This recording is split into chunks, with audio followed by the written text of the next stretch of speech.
वक्रतुंड महाकाय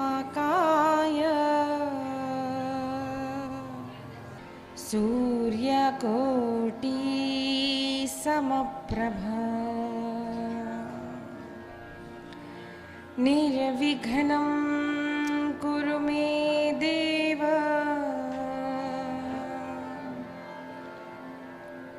सर्वकार्येषु सर्वदा।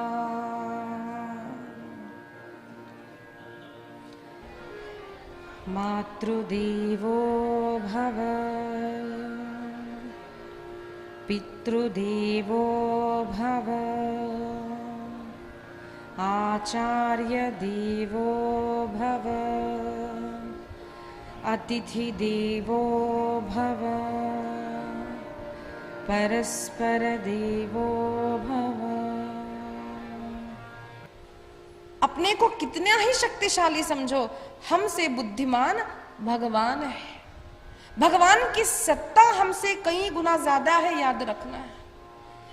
The difference between soul and lord is qualitative and quantitative.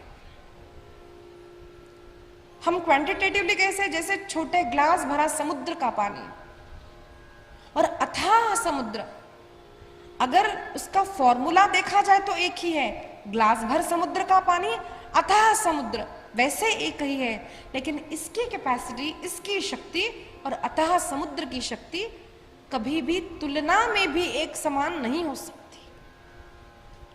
वैसे ही हम जो जीवात्मा है वह हम मरते नहीं है।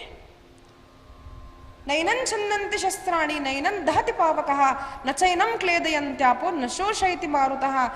हमारा शरीर मरता है, हम मरते नहीं है। मेरा हाथ, मेरा पैर, मेरा सिर कहने वाले जो है ना, वो हम है। ये हम नहीं है, ये हमारा हाथ है।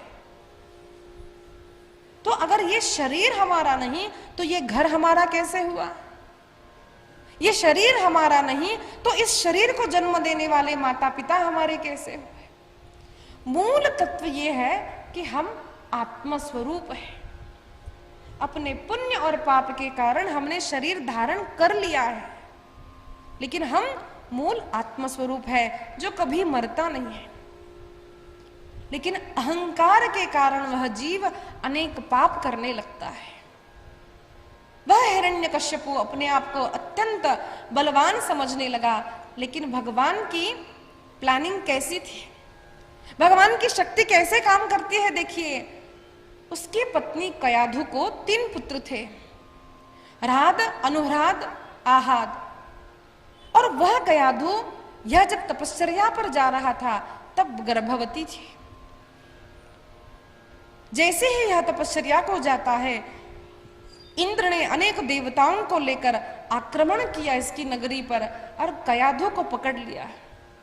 अरे ये गर्भवती है, एक हिरण्यकश्यपु त्राही त्राही कर रहा है, तो इसका जब पुत्र आएगा तो हम तो बस मारे जाएंगे। दोनों को मारना चाहता है, तब नारद जी वहां पर आते हैं और रोक देते हैं।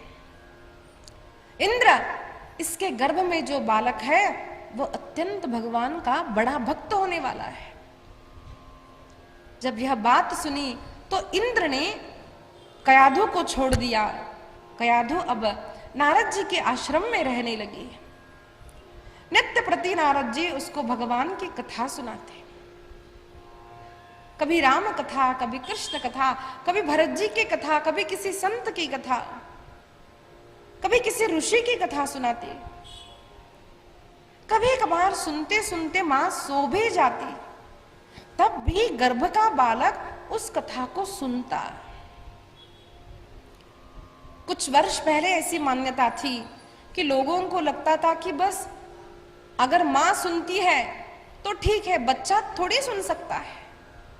लेकिन आज साइंस ने भी ये प्रूव कर दिया कि माता भले सुने ना सुने, गर्भ का शिशु अपने आसपास होने वाली हर गतिविधियों को समझ सकता है। कोई स्पर्श करे समझ सकता है, कोई झगड़ा करता है आसपास समझ सकता है, कोई उससे प्रेम करता है वो समझता है, वो बातें सुनता है। इसीलिए कहा जाता है कि गर्भिणी स्त्री को अच्छा सुनना चाहिए। इसलिए जो गर्भवती माता है उनको 7 ही दिन मंडप में जाकर के भगवान की कथा सुननी चाहिए। जिस जिस माता ने सुनी उनको अनुभव होगा कि बच्चों में अच्छे संस्कार अपने आप बचपन से आ जाएंगे। तो ये सब कथाएं वो नहीं सुनती, लेकिन गर्भस्थ शिशु सुनता था। उसका जन्म हुआ, मां ने उसका नाम प्रहलाद रखा। 3-4 वर्ष का जब यह बालक हुआ तब वह हिरण्यकश्यपु वहां पर आ गया, तपश्चर्या पूरी करके आ गया, सर्वत्र लोगों को सताता, सारे देवताओं को सताता। लेकिन जब यह बालक धीरे धीरे बोलने लगा तो बार बार श्री हरि श्री हरि श्री हरि श्री हरि करता। छोटे से बालक को पाठशाला भेज दिया गया। असुरों के गुरु शुक्राचार्य, इनके पुत्र शंडामर्क के पाठशाला में इसे भेज दिया गया। तो वहां पर बड़े ध्यान से गुरुजी ने जो कहा सुनता, पढ़ाई करता, लेकिन उसके बाद अपना ही करता, बस श्री हरि श्री हरि श्री हरि। तो एक बार हिरण्यकश्यपु ने उस बालक को बुलाया, अपनी गोदी पर बिठाया और पूछा, बेटा तूने जो सबसे बढ़िया बात अपनी पाठशाला में सुनी है ना, वो जरा मुझे कहकर सुना दो। तो प्रहलाद ने कहा, बाबा तत्साधु मन्ये सुरवर्य देहिनां सदा समुद्विग्न धियाम सद्ग्रहात् हित्वात्मपातं गृहमन्धकूपं वनं गतो यद्धरिमाश्रयेत। बाबा मुझे तो बस यही लगता है कि हर जीवात्मा को इस अंधकूप से, इस संसार के बचने के लिए एकमात्र श्री हरि की शरण ग्रहण करनी चाहिए। बाबा श्री हरि बोलना चाहिए। जैसे ही ये बात सुनी तो हिरण्यकश्यपु जोर से हंसने लगा। उसे लगा, अच्छा तो ये देवताओं की युक्ति है, मुझे नहीं पराजित कर पाए तो मेरे बेटे को कुछ न कुछ सिखा रहे। उसने तुरंत शंडामर्क को बुलाया और कहा, अरे ये क्या बोल रहा है, जरा ध्यान दीजिए, क्या सिखा रहे हो आप अपनी पाठशाला में? तो शंडामर्क घबराए, उन्होंने कहा, नहीं नहीं महाराज, हम ध्यान रखेंगे। अब ये पाठशाला थी कैसी? ये थी कॉन्वेंट स्कूल। कॉन्वेंट यानी क्या होता है?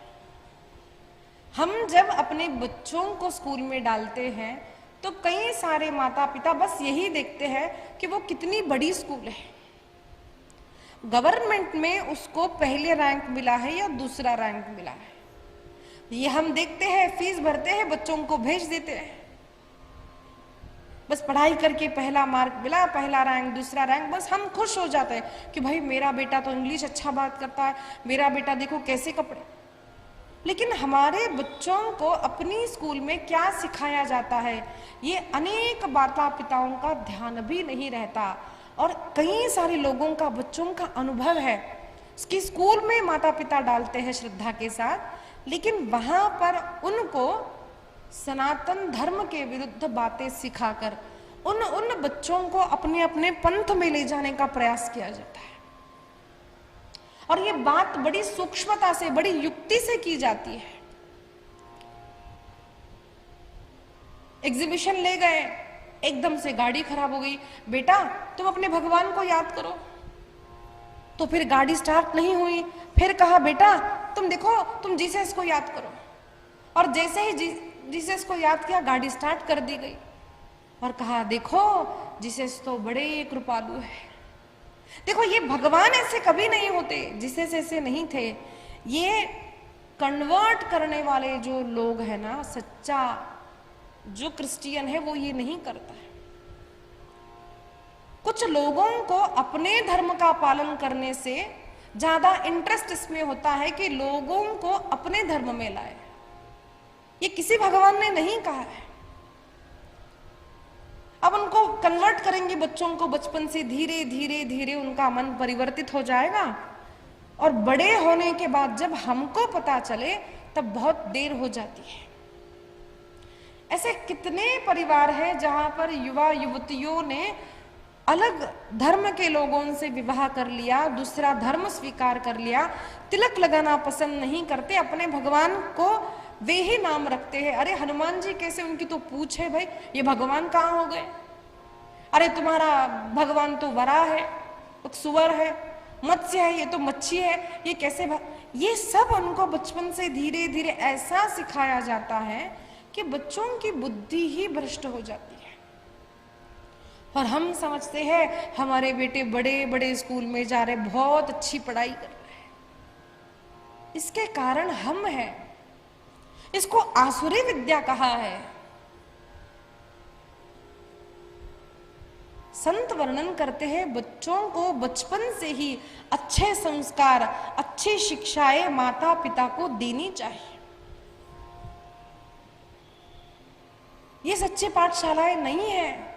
सच्ची पाठशाला घर से आरंभ होती है। सच्ची पाठशाला, सच्चा ज्ञान कथा में ही मिलता है। इसीलिए देखिए स्कूल में साइंस, सोशल आदि सब्जेक्ट्स पढ़ने वाले बच्चे भी, बड़ी बड़ी रैंक आने वाले बच्चे भी एक बार पहली से दूसरी आए तो डिप्रेशन में चले गए और कुछ खा करके मृत्यु को गले लगा लिया। बच्चे वहां पर सीखते क्या है? बच्चे धन कमाना सीखते हैं। अलग अलग प्रकार से बच्चों को केवल धन कमाना सिखाया जाता है, लेकिन क्या ये पाठशाला में सिखाते हैं कि धन धर्म से कमाएं? जो धन तुम कमाओगे, जो तुम विद्या कमाओगे, वो समाज के कल्याण के लिए है। क्या वहां पर सिखाया जाता है? एथिक्स सिखाए जाते हैं? प्रिंसिपल्स वहां पे सिखाए जाते हैं? नहीं सिखाए जाते वहां पर। ये शिक्षण हर व्यक्ति को केवल कथा से ही प्राप्त हो सकता है। कथा से ही, संतों से ही, शास्त्रों से ही वो संस्कार मिल सकते हैं। चमचे से खाना उनको अच्छा लगता है, हाथ से खाना अच्छा नहीं। आज आयुर्वेद कहता है हाथ से खाने वाले को भूख भी जल्दी नहीं लगती, पेट भी युक्त आहार करने से भर जाता है और जो वह खाता है वो पच जाता है। दूसरी बात है, नीचे बैठ करके, सुखासन में बैठकर जो खाता है उसको आहार ठीक से जीर्ण होता है, ना ही कि कुर्सी पर बैठकर। ये सारी हमारे आयुर्वेद की विद्याएं धीरे धीरे लुप्त हो रही है। क्यों? हमें लगता है आयुर्वेद यानी एकदम कोई पुराना वाला है। लेकिन आज योगा डे है। आज हम देख रहे हैं आज भारत देश में योगा का महत्व कितना है। रामदेव बाबा जी ने कार्य बहुत किया, लेकिन ये हमारे पूर्वज पतंजलि जी से प्रतिपादित किया हुआ योग है। योग यानी क्या है? The best medicine. कितनों को तो रामदेव बाबा जी ने बताया कि आपको ऑपरेशन की आवश्यकता नहीं है। युक्त आहार विहार अगर हो, आपके विचार अच्छे हो, अच्छा आप सुनोगे, अच्छा विचार करोगे, तो ये सब आपकी तबीयत को अच्छा बनाएंगे। ये सभी कुछ हमें शास्त्रों से ही मिल सकता है। इसलिए अपने बच्चों को अच्छे संस्कार कम से कम हमें घर में देनी चाहिए। बच्चे स्कूल में क्या सीख रहे हैं, हमें यह घर पर ध्यान रखना चाहिए। छोटा सा प्रहलाद पाठशाला में पढ़ता है, लेकिन घर आकर फिर श्री हरि श्री हरि श्री हरि श्री हरि करता है। फिर से उसे बाबा ने बुलाया, कहा बेटा अब बताओ तुम्हें कौन सी चीज अच्छी लगती है, क्या तुमने अच्छी बात सीखी? तब प्रहलाद ने बताया, बाबा श्रवणम कीर्तनम विष्णोः स्मरणम पादसेवनम अर्चनम वंदनम दास्यम सख्यम आत्मनिवेदनम। बाबा श्री हरि का श्रवण करना चाहिए, श्री हरि की कथाओं का, लीलाओं का स्मरण करना चाहिए, कथन करना चाहिए। बाबा अपने सुख दुख को आत्मनिवेदन प्रभु से करना चाहिए। बाबा सच्ची मैत्री, सच्चा सख्य तो कृष्ण से ही हो सकता है। सुंदर जब यह बात प्रहलाद ने कही, अत्यंत दुष्ट हिरण्यकश्यपु को क्रोध आया, उसने तुरंत उस छोटे से बालक को नीचे गिरा दिया। अरे कहां धूर्त, ये सब पढ़ते हो, कितनी बार कहा है मैं भगवान हूं, वो श्रीहरि भगवान नहीं है। बाबा वे ही भगवान है, जिसके हाथ में जन्म है, जिसके हाथ में मृत्यु है। बाबा हर प्राणी से जो समान प्रेम करता है, बाबा जो सबका कल्याण करता है, बाबा जो सबका पोषण करता है। बड़ा क्रोधित हुआ हिरण्यकश्यपु और आज्ञा दी सिपाहियों को, इसे मारो, चाहे जिस तरह इसे मारो। ऊंचे ऊंचे पहाड़ों से नीचे गिरवाया गया, सर्पों से, काले काले सर्पों से उसे डसा गया, हाथी के पैरों के नीचे उसे कुचला गया, गरम गरम तेल में डाला गया। कितने ही प्रयत्न कर लिए, वो प्रहलाद छोड़ी नहीं। श्री हरि श्री हरि श्री हरि श्री हरि, कोई उसका कुछ भी बिगाड़ नहीं पाया। जाको राखे साइया, मार सके ना कोई।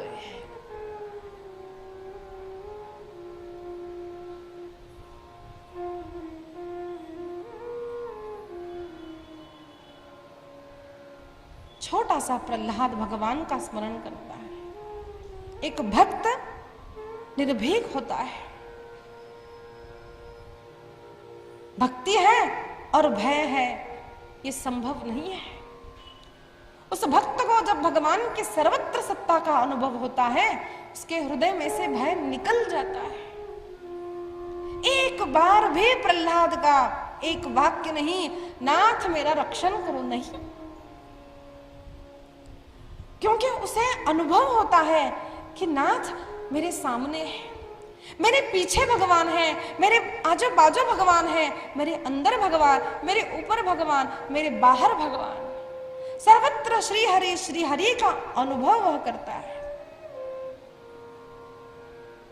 दूसरी बात, अरे बाबा करेंगे तो क्या करेंगे, मुझे मार ही डालेंगे ना, इस शरीर को ही तो मार डालेंगे ना, भले मर जाए। अरे वो शरीर क्या काम का, जिस शरीर के जिह्वा से भगवान नाम का स्मरण। अरे वो कान किस काम के, जिस कान से भगवान की कथा श्रवण। ऐसा शरीर चाहिए भी नहीं मुझे। कोई लोभ नहीं है, कोई इच्छा नहीं है, एकमात्र इच्छा, एकमात्र लोभ भगवान की भक्ति करने का लोभ। भगवान प्रसन्न हो, मेरा कन्हैया प्रसन्न हो। यही भक्त और एक साधारण मनुष्य का भेद होता है। मनुष्य स्वार्थ के कारण धर्म को छोड़ देता है, लोगों से डरकर तिलक लगाना छोड़ देता है, लोगों के डर से अपने वस्त्र पहनने का ढंग छोड़ देता है, लोगों से डरकर प्रणाम करना भी छोड़ देता है, लोगों को प्रसन्न करने के लिए अखाद्य भक्षण करता है। अब धर्म छूट गया, क्यों? कुछ पाना है, इस संसार से कुछ पाना है। भूल गया मैं ये शरीर नहीं, अरे मेरा उद्धार भगवान की भूल गया। एक तो विस्मरण और दूसरा लोभ। लेकिन मीरा, उस मीरा को भी कहा गया सुंदर रानी है, सत्ता उसके हाथ में है, राजा उसके अधीन है, सारी प्रजा उसकी सेवा कर सकती है। उस मीरा को भी जब कहा, अरे मीरे तो बस इस कृष्ण को छोड़ दे, देख सारी प्रजा तेरी सेवा करेगी। उसने कहा कृष्ण नहीं तो वो गांव मुझे नहीं चाहिए, कृष्ण नहीं है वो घर मुझे नहीं चाहिए, कृष्ण नहीं है वो परिवार मुझे नहीं चाहिए।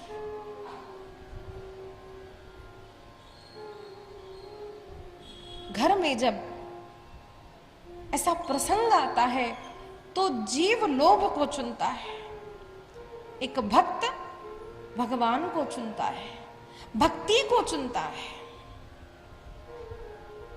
और शास्त्रों ने भी कहा है, आत्मार्थे पृथ्वीम त्यजेत, आत्म कल्याण के लिए पृथ्वी का त्याग कर दो।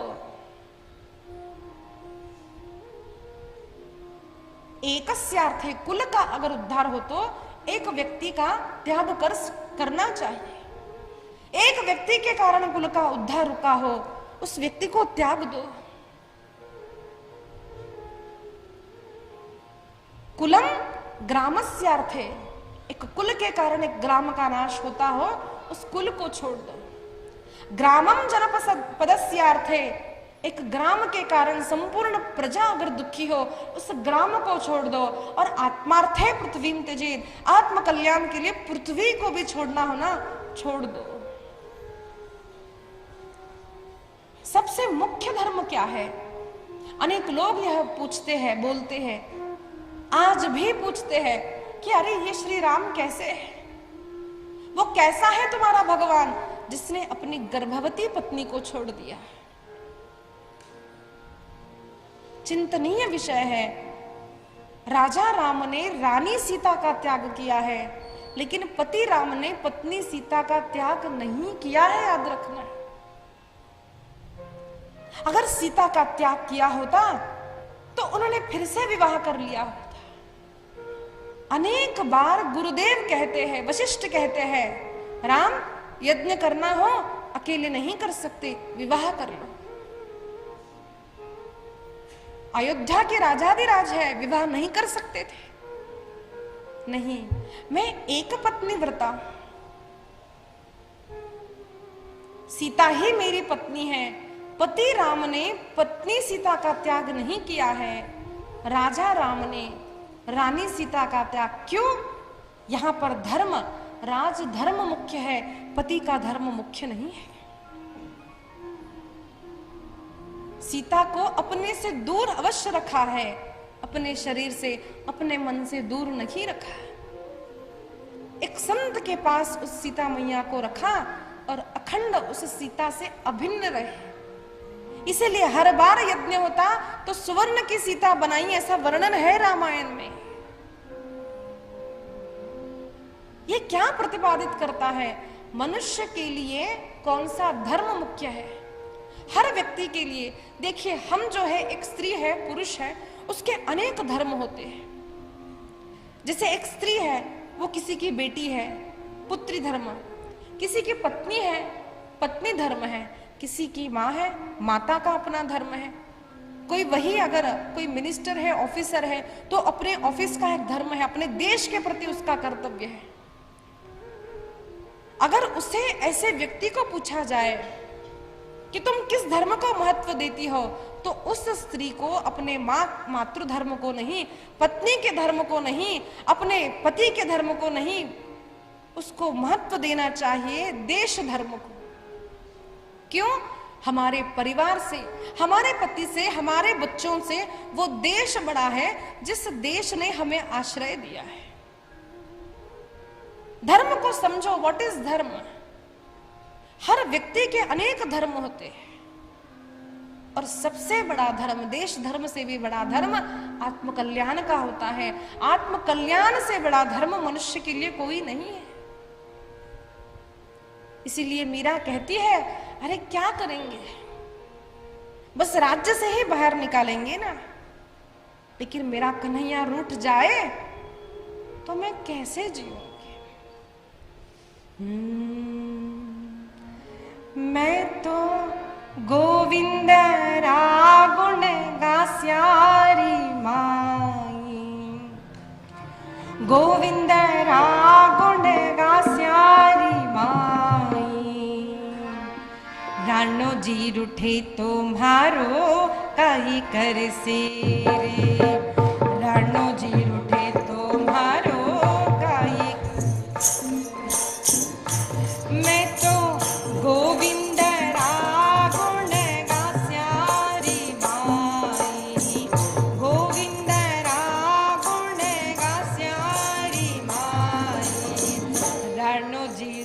तुम्हारो काई करसे रे। रानो जी रूठे तुम्हारो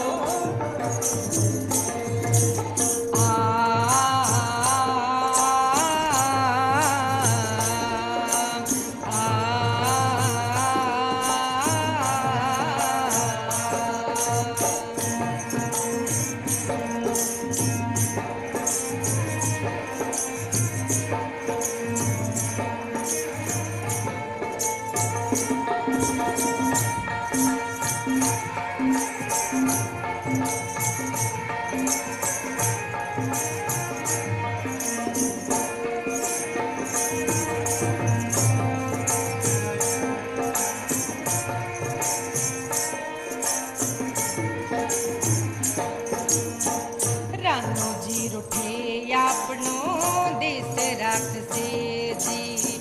रानो जी रूठे आपनो देश राखसे जी। मैं तो हर के रूठा कठे जा स्यारी माई। हर के रूठा कठे जा स्यारी माई।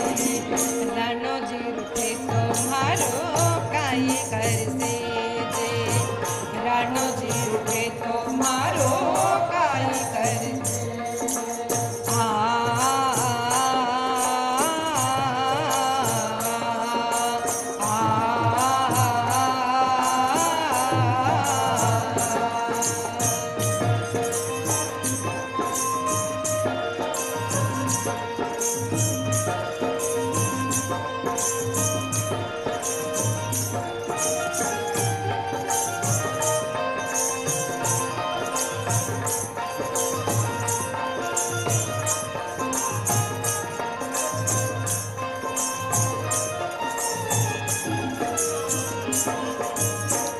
राम नाम की जहाज चला क्या।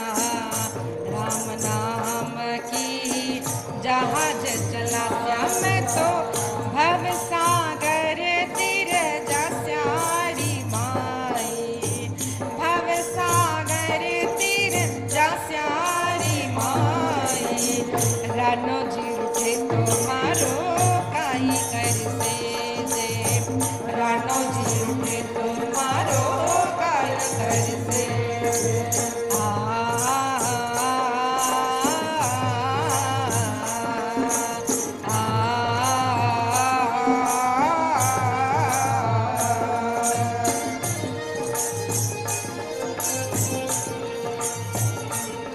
श्री राधे।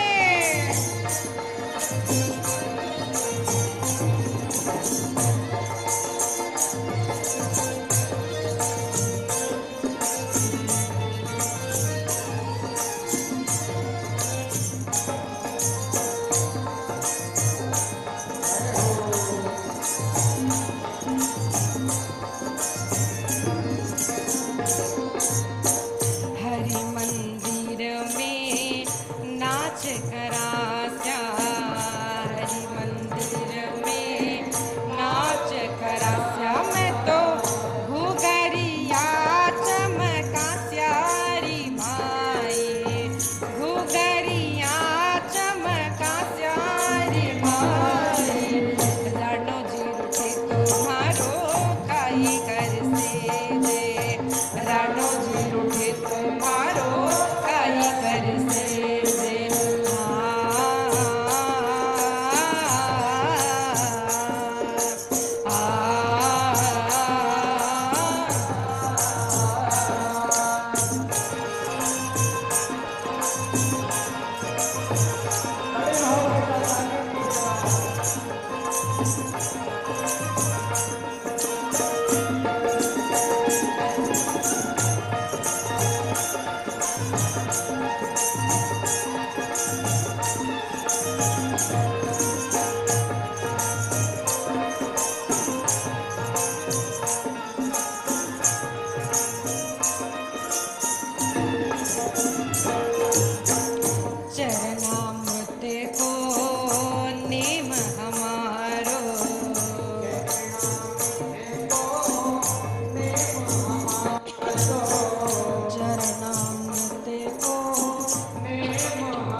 मारे, राणो जी रूठे तो मारो काई कर से जे, राणो जी रूठे तो मारो काई कर से जे।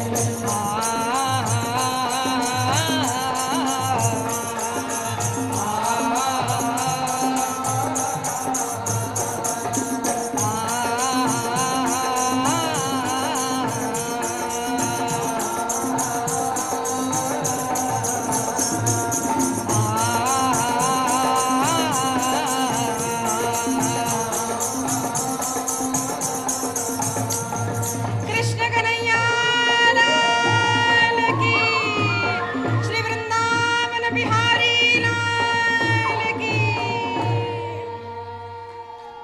हर धर्मात्मा ने जब जब आत्म कल्याण के धर्म को महत्व दिया, हर भक्त ने जब आत्म कल्याण के धर्म को महत्व दिया, इतिहास साक्षी है, तब तब धर्म ने उसका रक्षण किया है।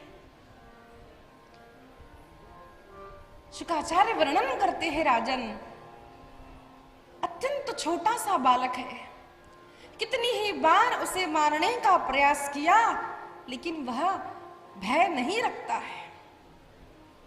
इतना ही नहीं, विष्णु पुराण में, पद्म पुराण में वर्णन आया है कि उन्हीं के गुरु ने उन पर मारण का प्रयोग किया था,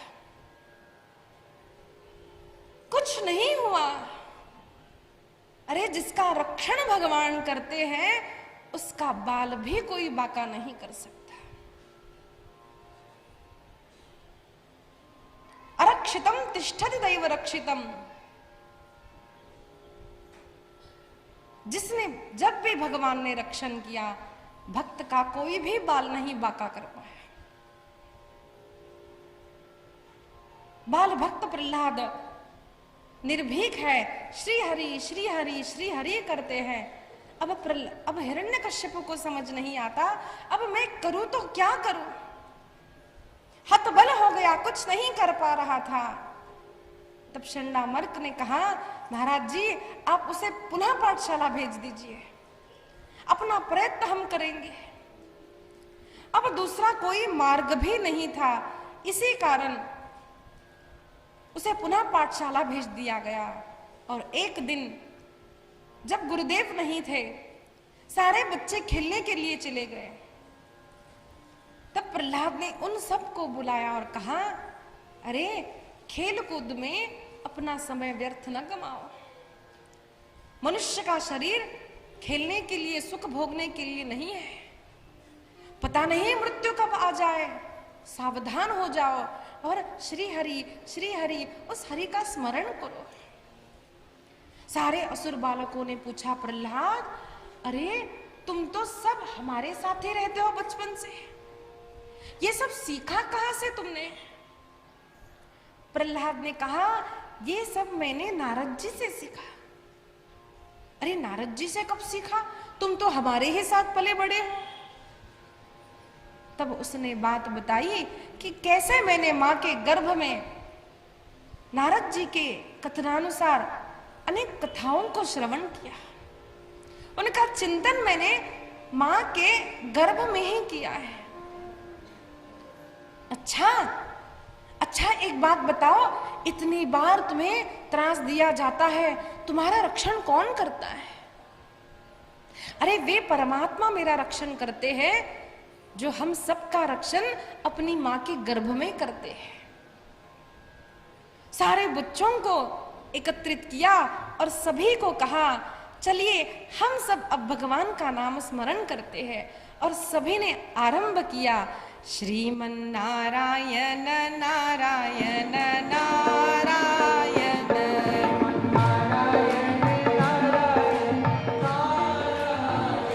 श्रीमन नारायण नारायण नारायण,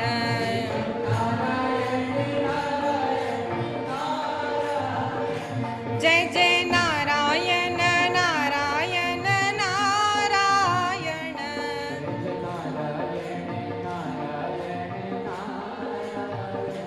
जय जय नारायण।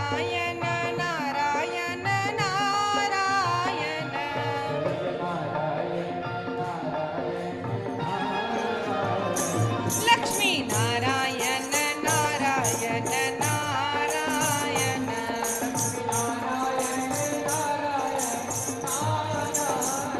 श्रीमन नारायण नारायण नारायण।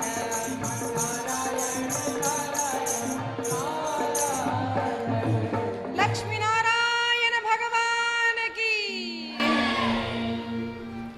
कल हमने इस कथा को देखा था, अब हम आगे की कथा को देखते हैं। क्या हुआ जब भक्त प्रहलाद श्रीमन नारायण नारायण कर रहा था, एक सिपाही को भेजा, उसने देखा सब श्रीमन नारायण नारायण। उसने भक्त प्रहलाद को जैसे ही रोकने के लिए हाथ लगाया, संत के स्पर्श से भक्ति का रंग लग गया, वह भी श्रीमन नारायण नारायण। दूसरा सिपाही आया, फिर चंडामर्क आए, सभी को जैसे ही भक्त प्रहलाद का स्पर्श हुआ, सभी श्रीमन नारायण करते हैं। तभी हिरण्यकश्यप आकर उन सबको रोक देता है। सारे भयभीत हो गए, सारे बालक छिप गए, सभी घबरा गए, लेकिन प्रहलाद घबराए नहीं। हिरण्यकश्यप को अत्यंत क्रोध आया। अरे पूछा, बालक, इतनी बार तुझे मारने का प्रयत्न किया, तेरा रक्षण कौन करता है? उसने कहा, प्रभु बाबा, मेरा रक्षण वे ही श्री हरि करते हैं जिन्होंने मां के गर्भ में हम सबका रक्षण किया था। यह सुना और इतना क्रोध आया, बता तेरा श्री हरि कहाँ है? बाबा, वो तो सर्वत्र है, आकाश में है, पाताल में है, आगे है, पीछे है, बाबा आप में है, मुझ में, सर्वत्र वो श्री हरि है बाबा। हिरण्यकश्यप ने पूछा, स्तंभ में भी तेरा भगवान है? हाँ बाबा, स्तंभ में भी भगवान है। और जैसे ही स्तंभ को प्रहार किया है, टूट करके नरसिंह भगवान की, नरसिंह भगवान की, नरसिंह भगवान की। भगवान ने अद्भुत रूप धारण किया है, न नर है न सिंह है, न मनुष्य है न पशु है, नरसिंह रूप में भगवान आए हैं। अत्यंत उग्र स्वरूप देखा। सारे देवता आकाश मंडल में, यक्ष किन्नर देवी देवता अप्सरा, ब्रह्मा जी, शिव जी, सारे ऋषि, सारे सिद्ध, सभी आ गए हैं। भगवान के इस दिव्य अवतार का दर्शन करने के लिए सभी आए हैं। सारे देवता घबरा रहे हैं, सारे असुर घबरा रहे हैं।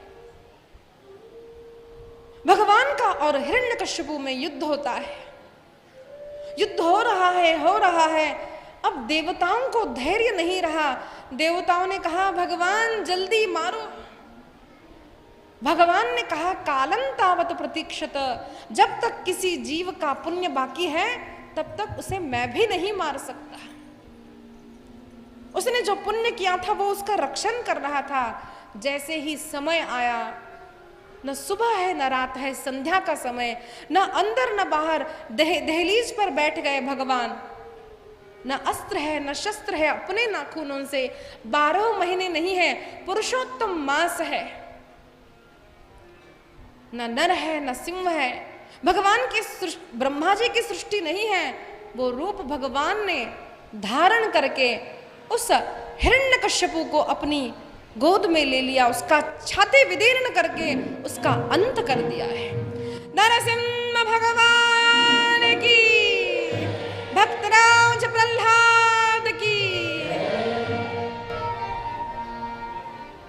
उस असुर को मार डाला, असुरत्व को मार डाला, अधर्म को मार डाला, धर्म की रक्षण की है, भक्ति का रक्षण किया, भक्त का रक्षण किया। परित्राणाय साधूनां विनाशाय च दुष्कृताम्। जब जब भक्त को किसी असुर ने त्रास दिया है, तब तक भगवान ने किसी न किसी रूप में अवतार लेकर उस भक्त का रक्षण किया है। अत्यंत उग्र भगवान है। दोनों नाखूनों पर खून लगा है, छाती पर, मुख पर खून लगा है। अत्यंत उग्र भगवान है, गुरु गुरु कर रहे हैं और सारे देवता घबराए। ब्रह्मा जी कहते हैं शिव जी आप जाइए, शिव जी कहते हैं मैं नहीं, आप जाइए। सारे देवता घबरा गए हैं। ब्रह्मा जी को लगा कोई भी व्यक्ति कितना भी क्रोधी हो, उसे तो केवल अपनी पत्नी को देखते ही वो शांत हो जाता है। सभी की स्तुति सुनी लेकिन भगवान शांत नहीं हुए, एकदम उग्र है। तब ब्रह्मा जी लक्ष्मी जी के पास जाते हैं, विनती की है। तब लक्ष्मी जी ने सुंदर श्रृंगार किया और आई है। उन्हें लगा बस मुझे देखते ही भगवान तो, और जैसे ही सभा में प्रवेश किया उग्र नरसिंह का रूप देखा, लक्ष्मी जी भी घबरा गई। हे नाथ, अगर मैं पास में गई, प्रेम से भी एक चांटा लगाया तो मैं भी गोविंदाय नमः। लक्ष्मी जी ने कहा मैं नहीं जाऊंगी। सारे घबराए, अब समझ नहीं आ रहा था। तब ब्रह्मा जी ने देखा सबके हृदय में भय है, लेकिन एक निर्भय भक्त प्रहलाद है।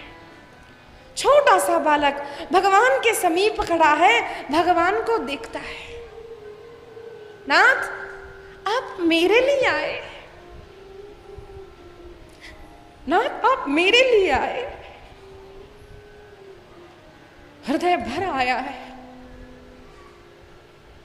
भक्त क्या करता है, किसके कारण भगवान आते हैं? दान से आते हैं, कुछ रिकमेंडेशन से आते नहीं, केवल शुद्ध प्रेम जब भक्त के हृदय में, नाथ कुछ नहीं चाहिए, केवल आप मुझे चाहिए, केवल आप। जब यह भाव भक्त में आता है ना, तब भगवान आते हैं। आज भी भगवान आते हैं। अरे बोलकर तो देखो भगवान से, कभी बात करते हैं हम भगवान से? दूध पानी डाल दिया, पहुंच दिया, रख दिया, जयराम जी की फिर कल मिलेंगे। संत कहते हैं बैठो कभी भगवान से, पास बैठो, कभी तो बात करो। नाथ, नाथ कभी अच्छा गीत सुनाओ।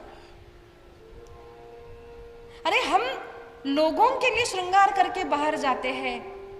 एक पतिव्रता नारी वह होती है, लोगों के लिए नहीं, घर में अपने पति के लिए श्रृंगार करती है। कोई त्योहार नहीं है, कुछ नहीं है, बस श्रृंगार किया। क्यों? आज मेरे पति रीझ जाए, मेरे पति प्रसन्न हो। गांव में सभा में तो कोई भी गाता है, कभी एकांत में बैठ करके भगवान के लिए गाओ, कभी उनसे बात करो, कभी उनकी ही कथा उनके सुनाओ। नाथ, आपने प्रहलाद का रक्षण किया था ना, आज आप मेरा रक्षण नहीं करेंगे? नाथ, मेरे जीवन में भी आपत्ति आई है, नाथ मुझे भी आपके रक्षण की आवश्यकता है। नहीं आओगे? अच्छा नहीं आओगे तो देख लेना, मेरा कुछ नहीं जाएगा। लोग बोलेंगे देखो इसने इतनी भक्ति की, फिर भी इसके भगवान ने रक्षण नहीं किया। प्रभु आओगे ना, बात करो, बुलाओ। देखिए आपत्ति के समय भी भगवान आज भी आते हैं, दर्शन देते हैं। बस कमी हमसे है, हम में है, हम कभी भगवान को बुलाते ही नहीं। छोटा सा प्रहलाद भगवान को देखता है, नाथ आप मेरे लिए आए,